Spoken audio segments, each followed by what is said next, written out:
All right, let's go ahead and start kicking this off.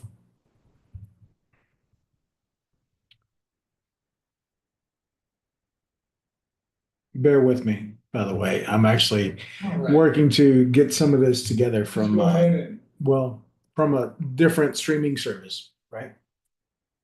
So let's see how this works. Let's see, we have a few things to actually kind of talk about tonight.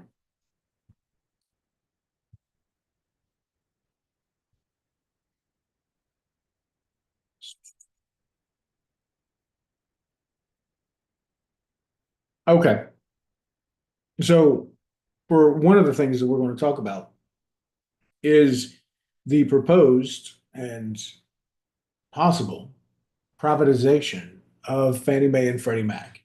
Now, keep in mind that they weren't always a government agency, you know, as you know it. It actually became in 2008 with the government coming and bailing them out so that they didn't go under. That's where they became more controlled by the government. And now President Trump is looking at moving that over or moving that back to privatization. There's some pros and some cons with that. So, real quick, let's just go ahead and say what are Freddie Mae and Freddie Mac. So, you need to think of them as something like a middleman in terms of the mortgage world. Okay. And that means that they don't lend money to you or me directly to buy a house, right? Instead, what they do is they'll actually, the banks and the lenders give people mortgages to or loans to buy homes. Okay. From there, Fannie Mae, Freddie Mac, they'll buy those loans from the banks. And then that allows the banks to get more cash so that they can put that forward into the market. And then they'll go and generate more loans and then they sell those back and everything else. And, you know, in a way, it's a sense of hypothecation. Now, look that term up, okay? But essentially, it's just a leverage tool that people or banks used. And let me go ahead and add, there we go. So when that happens, they're actually providing certain, I don't want to say guarantees on the mortgage world. Well, what they'll do is they'll actually take these loans and then they package those loans into what are called mortgage-backed securities, MBS. Okay. And then they'll sell them to investors. So just like we're in real estate, I'm a real estate investor. I buy sticks and bricks. There are people out there that buy notes. Okay. And while I do private money lending, hard money loans, I could essentially take a loan and say, hey, look, Mr. Larger or Mrs. Larger investor, I would love to sell this loan to you and see what we could do so that I could get my money back and go loan it out again. All right. Because a lot of banks, they don't necessarily make their money on the yield, which is essentially the cost of money. If they're paying, say, 4% for the money, but they're charging 7, that yield, that 3% spread, that's where the banks would make their money. However, they really make their money by getting it out there. And let's just say that I've got a pool of $1 million. Well, if I can do 5 loans of $200,000 each, but I'm charging 3, 4, 5% origination fees, right, of that loan. So if I'm charging 5% of the loan just in fees, and I can do that 5 times across $1 million. So how much am I making? Okay, that's $50,000 just for quick math. Okay. So that is going to be where I'm making a good portion of my money. Now, if I could take that money and I could do those loans, now I've got that $1 million out working. And I've got somebody over here that says, hey, look, I'm going to take this from you. I'm going to give you back your $1 million and I'm going to make you whole. You can go lend that $1 million out again next month. So now this month I made $50,000. The next month I've got my money back and I'm doing loans again. And I'm going to sell those loans back over to this investor. And now I've got another $50,000. And then I'll do it again and again and again. And over the course of a year, let's say that I'm spending out just $1 million at an average of 5 points. All right, that's $50,000 per month. That's $600,000 a year as a small lender that I could make on that money and selling it out to other investors.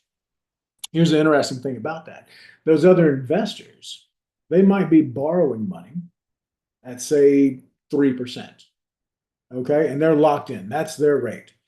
Well, if they're loaning it to you at 7, they're making 4% annually on that. And that's good money for them. That's just a little bit of arbitrage. And some of these places, they're just really cash flush, right? So these investors have different ways, different methods of investing, and that's what allows them to really just, you know, leverage out that money. Okay, that's the simple crux of what it is. Now, once that happens, Fannie Mae, Freddie Mac, they'll package up these loans and then they'll sell those mortgage-backed securities to other investors. Okay, so I just gave you that breakdown there. And the whole process is what keeps the money or the mortgage money flowing.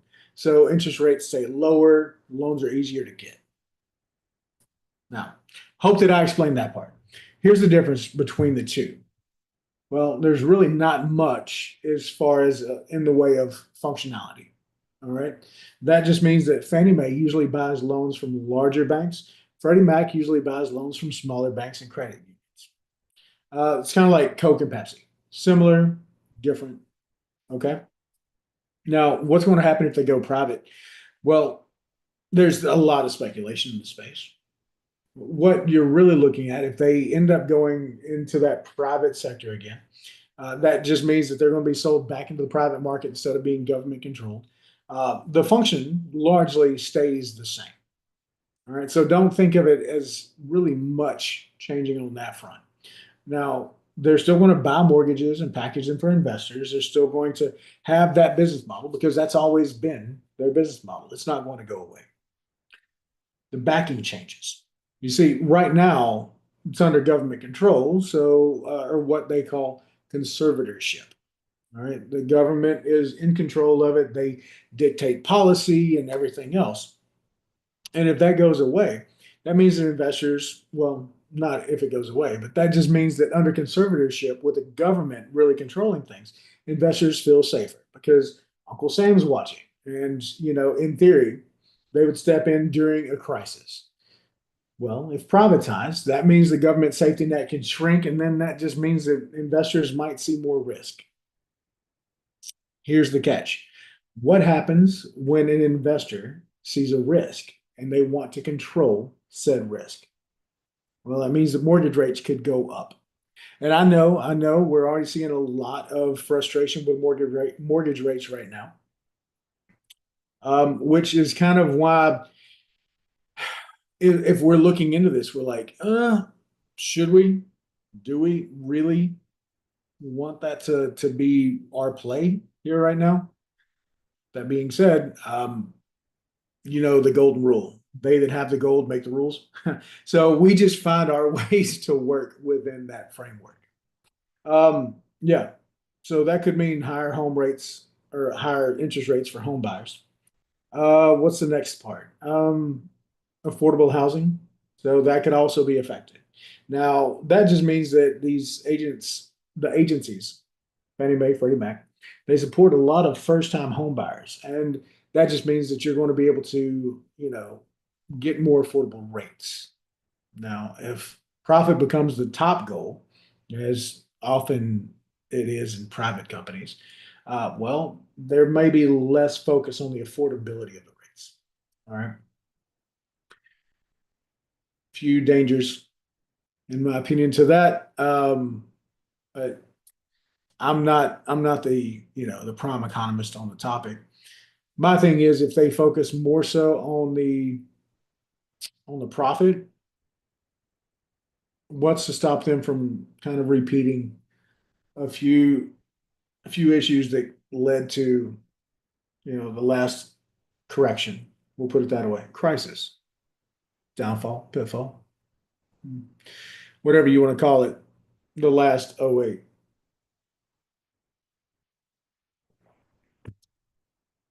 So just to kind of recap everything, Fannie Mae, Freddie Mac, they're basically like warehouse clubs for mortgages. All right. They buy up loans in bulk so that banks can keep lending. And if they go private, they'll still do the same job. The safety net of the government backing might shrink. And that just means that mortgages can become riskier, pricier, and possibly harder to get for some people. Well, with that being said, I'm really curious to see how that comes out because if we go back now that I've explained some of that, the yeah the estimates in this. Let me go back to my notes. Yeah, the impact on the mortgage rate. So I've covered that at a high level, but that means that annual mortgage costs for the average family, if this happens, can rise by anywhere from $1,800 to $2,800 per year per family. Right? That could actually it'd be somewhat detrimental. Now, oh, let me get this back over here because apparently I haven't been sharing this, so forgive me.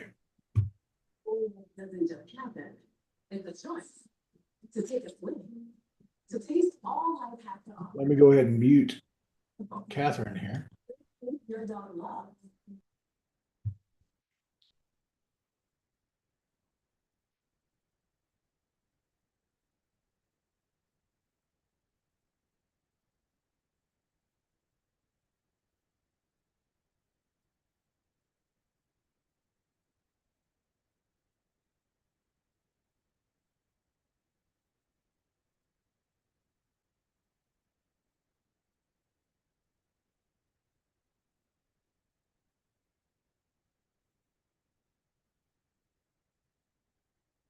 All right. So I apologize for the delay on that. Um, let's see, the stability of the housing market, just to go back in, I'm going to get back to my notes here. The removal of government conservatorship. And that's going to raise concerns about stability of the housing market, which means that the implicit guarantee that's been given basically to convince investors that these are good loans, um, it's going to be somewhat absent. Okay. And of course, here's one of the biggest challenges of that. Investors mitigate their risk as best they can. So let's say, for example, I've got two investment opportunities side by side. This one here, very safe, very secure, but it's only giving me, say, 10% return. This one over here, it's a little bit more risky, but it's giving me 11, 12%. Okay. They're going to see the difference. However, here's the thing. Would an investor, if these were the same returns at 10%, would an investor put it in a more safe, secured investment, or would they go over to the more risky investor or investment? Obviously, they're going to go with the same, right? If it's the same return, they're going to go with a more safe investment. That's just the way that you want to do things. Why take reckless actions if you don't need to? Forgive me. Let me get some more water. Tea. Sorry.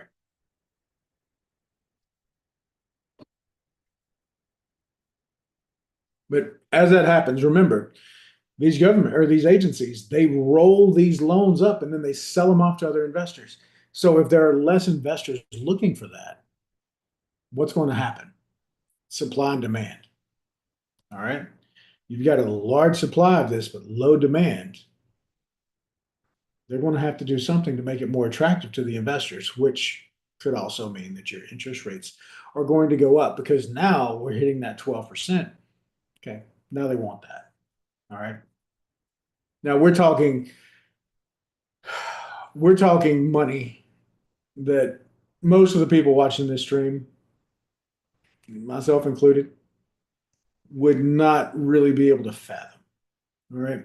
The amount of money that really gets moved around at say 2%, 3%. Actually, let's look up what Wall Street Prime is today. I'm sorry, what is the prime rate today? Right. So the US bank prime loan rate is at 7.5. All right. Now, the way that we do our investing is like, say, for example, banks. they'll lend at prime plus one today.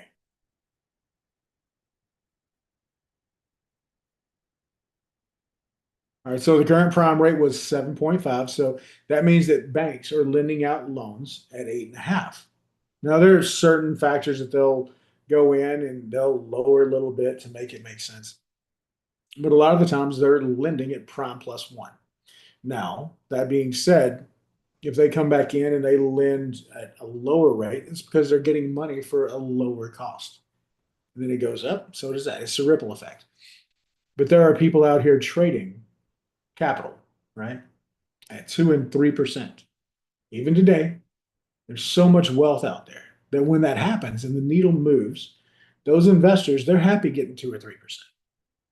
But whenever they have to take more risk than is justified for that 2 or 3%, you're going to see less interested investors. And well, to bring them back to the table, sometimes you got to offer a little bit more. So now the money is trading at 4% and the banks borrow it at 6, but then they're loaning it out instead of 7, which are what today's 30-year rates are. Today's 30-year mortgage rates, they're kind of sitting there around 6.93. So what would that do? Now, again, if the money's trading now at 4%, and the bank's got to get a little bit, and then it's going to be sold to investors that want that, the rate has to go up. So I hope that this rambling has kind of made a little bit of sense with regards to why we're looking at the rate going up. Let's see. As far as that goes, yeah, 2008, it did highlight a lot of the dangers of inefficient or insufficient oversight in the mortgage market. Privatizing it again, you know, so long as there's a lot of framework in place, you know, I think that we would be all right. However, if you just turn it back over and you don't have these, these ways to reduce the systemic risk on it, now you're just begging for a repeat, in my opinion. So, yeah, that's pretty much it on that topic. Now, what I'd like to do is really just kind of go into a couple other notes that I'll be working on. Tomorrow, I'll be speaking at the Southwest Florida RIA, and really excited to be there because over the past few years of being here in Southwest Florida, I've met some investors, and I tell you, whenever we would tell them about our investment strategy, sometimes they look at us like we've got two heads, and it was really took the better part of a year for a couple people to really understand, and I would show them how we would do these deals. So I get to do that again tomorrow. And it's been a game changer for us. When we would go out and start buying properties, again, we didn't have a lot of capital to work with. We had $6,000, and actually we had $3,000, and I saw that that wasn't going to quite cut it.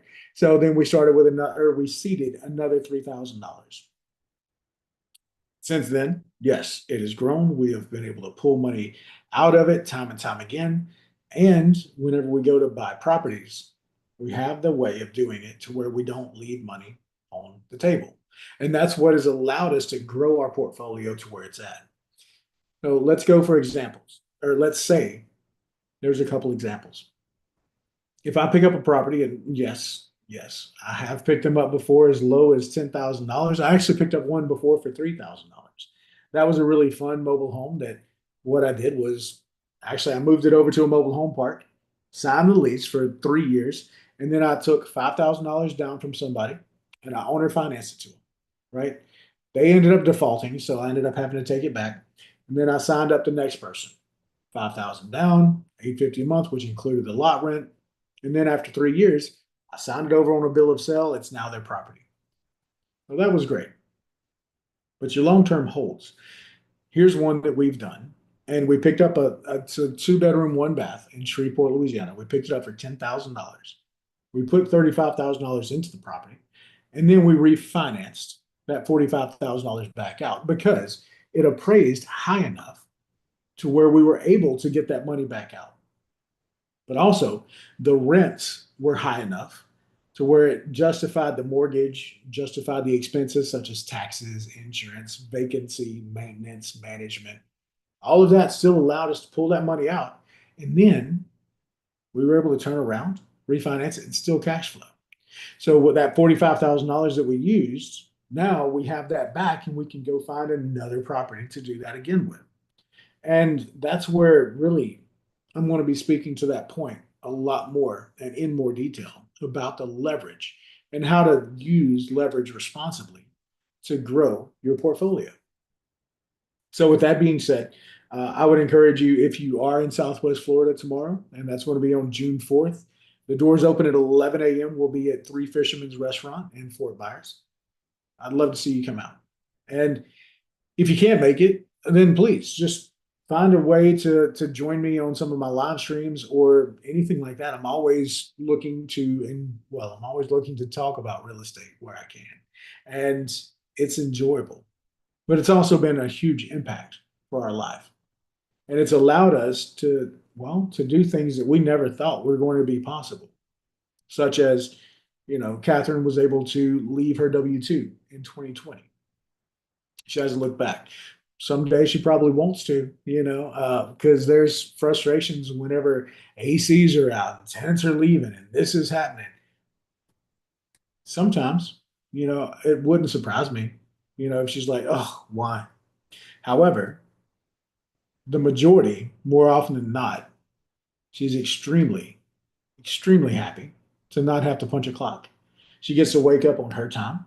She gets to spend the morning. She'll sip some coffee. She'll listen to her devotion app, and then she'll pet the pups, takes them for a walk, and we might go grab some grub. And if it's a random day and we just feel like it, we might go get pedicures, might go get a massage. To me, that's what financial freedom is for. It's not necessarily just luxury items and, fancy cars and mansions. Sure, that's some people's value box. For me, it's the ability to live a life on my terms.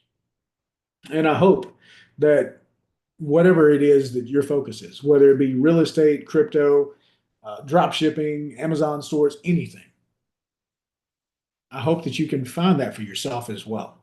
And if it is through real estate, I encourage you, come out to some of the meetups. A lot of them are free. You get to hear stories from other people, listen to their battles that they've been through. And you'd be surprised at how many of them started just like I did, with just a little bit and a dream. Now, that being said, I'm not going to continue to just drone on and into the evening. I really wanted to get on and talk about the privatization of Fannie Mae and Freddie Mac.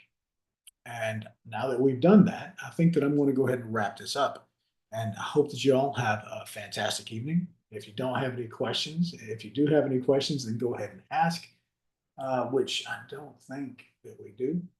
So hopefully that just means that I explained it well.